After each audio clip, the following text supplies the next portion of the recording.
Welcome to today's episode of Furniture Industry News. It's Friday, September 19th, 2025, and we've got a full slate of updates shaping the housing, retail, and furniture landscape. Let's dive into what's happening right now and what professionals in our industry should be keeping an eye on. We'll start with some encouraging news on the housing front. According to a recent survey from the Mortgage Bankers Association, housing affordability actually improved in July. That's not something we've been able to say very often in the past couple of years. The boost came from a combination of slightly lower mortgage rates and slower home price growth, giving buyers a little more breathing room. While affordability is still far from where it was a decade ago, even small improvements matter because home buying activity has such a direct link to our industry. Every new home purchase or move usually leads to a round of furniture buying, whether that's outfitting a living room or upgrading bedroom sets. The key takeaway here is that even modest improvements in affordability can create ripple effects for furniture sales in the coming months. But while the housing market is offering a little relief, we're seeing some warning signs on the consumer spending side, particularly among Hispanic shoppers. A new study shows that Hispanic consumers, who represent one of the fastest-growing demographics in the U.S., have started scaling back their spending. Rising costs across essentials like groceries, gas, and rent are leaving less room for discretionary purchases. This matters for us because Hispanic households have been an important growth driver in the furniture category. Many retailers in markets with high Hispanic populations have seen consistent demand, especially around family-oriented purchases like dining sets and sectionals.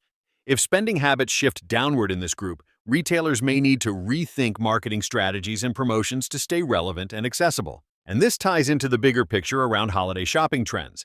Experian is out with a new survey showing that holiday budgets are shrinking this year. More than half of consumers say they plan to spend less this holiday season than last year. The reasons are pretty straightforward: higher credit card balances, rising everyday costs, and some uncertainty about the economy in 2025. For furniture retailers, this doesn't mean holiday sales disappear, but it does signal that consumers will be choosier. Big-ticket purchases might be pushed back, while smaller home updates or promotional items could see more traction. It also means the timing of promotions could play a larger role, as consumers may wait until late in the season for the best deals. At the same time, shopping habits are shifting. Consumers are looking at fewer impulse buys and focusing more on planned purchases, which makes digital touchpoints even more important. If someone browses a sofa online in October, that interest could carry through into December when they're finally ready to spend. Capturing those leads and staying top of mind will be key. Speaking of digital, one of the most headline-grabbing stories outside our direct industry still has major implications for us. The ongoing standoff over TikTok took another turn recently, with new details about negotiations between the US and China and how the platform may be forced into a change of ownership. Whether TikTok gets sold or faces new restrictions, the outcome could reshape how retailers and brands use social media to reach customers. Right now, TikTok is one of the most powerful tools for reaching younger audiences, including first-time homeowners and apartment renters, the exact people often in the market for affordable furniture. If TikTok's future becomes uncertain, companies may need to diversify their digital advertising strategies. That could mean leaning more on Instagram Reels, YouTube Shorts, or even newer platforms. The big picture here is that digital marketing remains a moving target, and retailers need to keep a flexible strategy to stay connected with consumers where they actually spend their time. Shifting gears back to the brick-and-mortar side of things, there's some bittersweet news from the Northeast. A long-standing furniture retailer in Connecticut has announced it will be closing its doors after 41 years in business.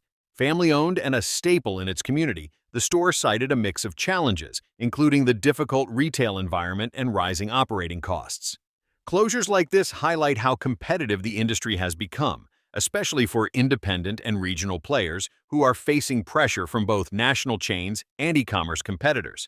For professionals in our industry, these closures are reminders of the importance of adapting, whether that's through improved customer experience, stronger online presence, or unique product offerings that can't easily be found elsewhere. Now, if we zoom out and connect these dots, a clear picture emerges. On one hand, we've got a little tailwind from improved housing affordability, which could nudge some furniture demand upward. On the other hand, consumer spending pressures, shrinking holiday budgets, and demographic shifts are creating headwinds. Layer on the uncertainty in digital marketing platforms like TikTok and the challenges facing local retailers, and you can see why agility and adaptability are more important than ever for our industry. For furniture professionals, this moment is really about balance. The opportunities are there. Homebuyers still need furniture, holiday shoppers will still spend, and social platforms will continue to drive discovery. But the way consumers prioritize their dollars and the channels they use to shop are evolving quickly.